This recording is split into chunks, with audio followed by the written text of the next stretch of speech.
شهد كورنيش سيدي بشر بالإسكندرية مشروع توسعة ضخمة بطول 4.4 كيلو متر من المنتزه إلى السرايا، يهدف لحماية الشواطئ من النوات وتقليل التكدس المروري عبر زيادة الحارات إلى 5 حارة في كل اتجاه.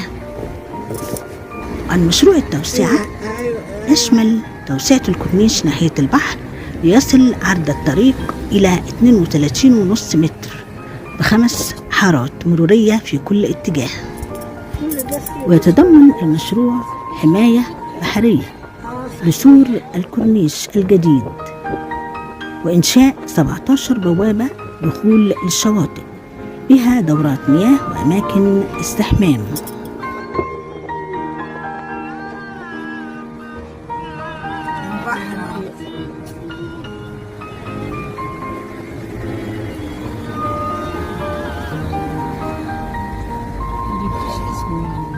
جبت صور الشجر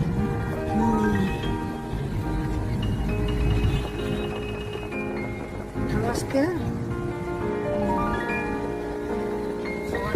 هتحوجي ولا لا؟ ماشي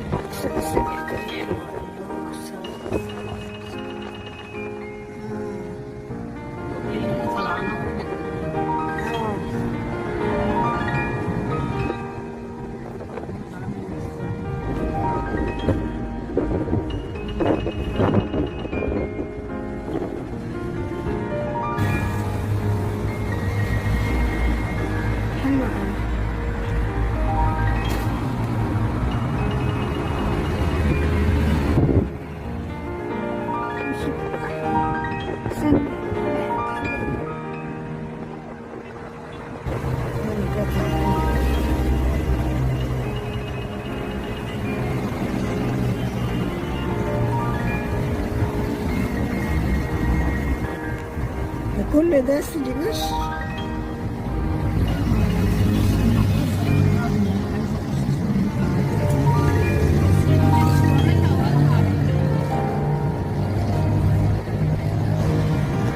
هتطفي يعني؟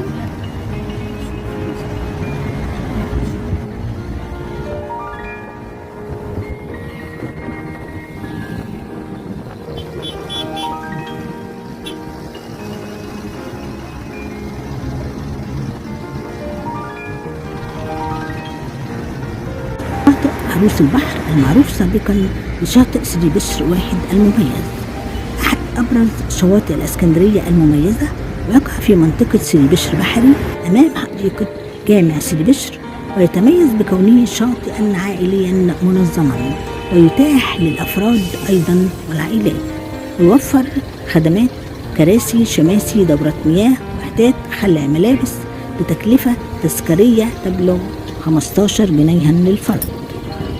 أيضا يقع الشاطئ قرب من منطقة سيدي بشر المليئة بالخدمات والمولات والمطاعم.